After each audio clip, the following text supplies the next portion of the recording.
Hello, I'm Daniel. I wanted to talk today about posture. Posture, that is, how we sit when we're sitting in meditation. And because I think it is a thing that we might not talk about often, and we sort of need to. The reason we need to think about posture is we sometimes tend to think of the mind and body as separate, but the truth is they're not as separate as we think they are. So that's why we're talking about posture. Because we're just sitting without a plan, we could have some real trouble with our meditation practice. So if we can sit in the full lotus position, that's said to be the best. It's sitting cross-legged with your left foot on your right thigh and your right foot on your left thigh. If we can do this, it's said that you'll be stable and your feet will never fall asleep. That being said, I sit in a position called the half lotus, which is, I don't know if you can see that, but it's my left foot on top of my right thigh and my right foot just tucked underneath. So it's halfway between the full lotus and regular cross-legged sitting. And that's how I like to sit. And I have found that this position works for me and I can keep my stability that way. So, more important than what we do with our legs, though, is that we keep our back straight. We keep our back straight. I've always found that when I start to slouch, I'm also losing track of the meditation I'm trying to do. So, keeping the back straight is important. And also, if we sit and slouch like this for a long time, eventually our back's going to hurt. So, I used to, when I taught kids how to meditate, I would tell them to pretend there was a string holding their head up and making them sit up straight.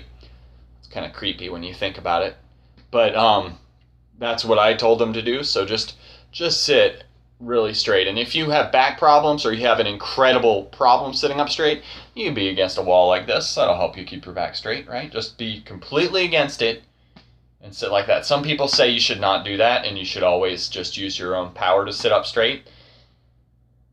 But I think if you have a back problem, if it's a lot, don't let it be a crutch. Try to do it without it. But if you really need something to sit against, a wall is going to be better than sitting in a chair. And that being said, if you really need to sit in a chair, I think that's also okay.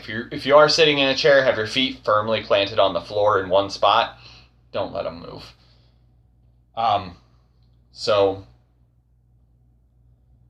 what else? We sometimes think of body and mind as separate, like I said earlier, but they're not. So slouching leads to wandering thoughts. A straight back and a straight mind go together. So next, we need a plan for what our hands are doing. If we don't have a plan, we may start to fidget with our hands. I know I talk with my hands a lot. I fidget. I'm a heavy fidgeter, so I really need a plan for my hands. And if we don't have a plan, then our hands can very easily be a point of distraction, just like our legs.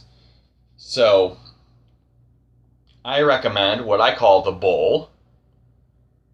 And fancy people who like fancy words call this the cosmic mudra.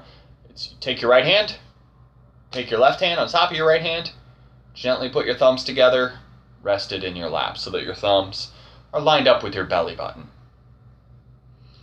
I call it the bowl.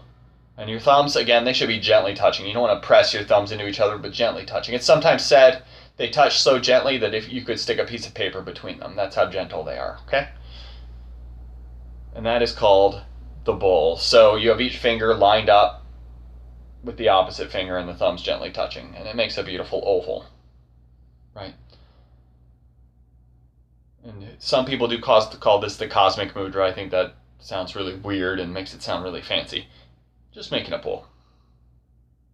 And if this position doesn't work for you, a secondary position I recommend is called the relaxation mudra. Mudra just means thing you do with your hands, okay? So let's not get caught up in that word. But the relaxation mudra is just hands on your knees. Hands on your knees, hands on your knees. That's it. And you just kind of have them kind of loose hanging on your knees. Again, the point is that we have a plan for our hands. Posture is of great importance because body and mind are connected, and we think there's a separation, and there's not. There's not. It's why we breathe heavy if we're upset.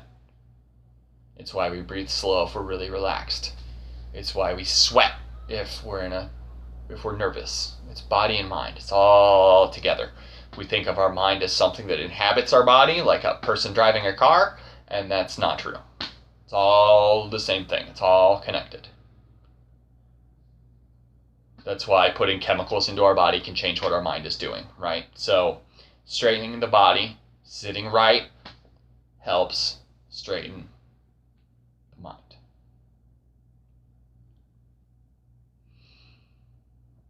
And lastly, I guess I'll talk about eyes. I like to recommend an eyes open practice where your gaze is kind of downcast and you're kind of looking at a space on the floor where there's nothing happening. Okay, you want to find a not interesting part of the floor. Another option is if you have a blank wall you can sit in front of, you just look at the wall as well. So that eyes open practice, what I want to do is find something that's not interesting, not going to distract me, and put my focus there. I know some people like to look at an intricate piece of artwork or look at a mirror or something. It's not the practice I like to do. I like to do where I find something that's not interesting and not going to distract me and just put my eyes there and not move them. I've always found that when I try to do a closed eyes practice, I'm daydreaming.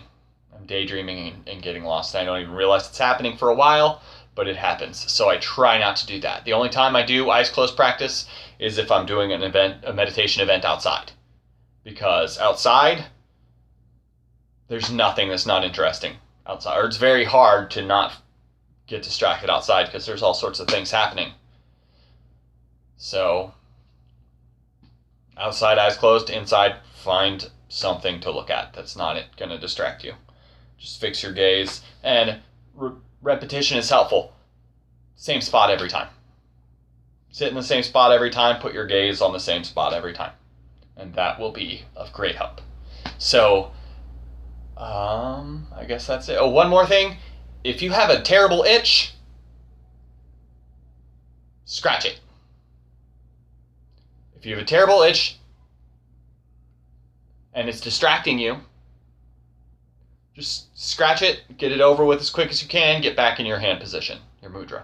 Because if you're just thinking about this horrible itch that you have, you're not really in the meditation. And that's a thing that'll happen. Sometimes there's a thing called the anthill effect, and that's just when we sit and suddenly we feel wildly uncomfortable. Right? We suddenly realize we itch in all sorts of places, or we suddenly realize our clothes don't fit right, or whatever, all sorts of things. When we stop and just try to be present, all sorts of things can come up. So I always say, if you have an itch, scratch it. If you keep meditating, if you keep doing this practice enough, you're going to have less itches. So just get it over with. So that's it. That's my talk on posture. Thank you for taking the time to watch this. Have a good day.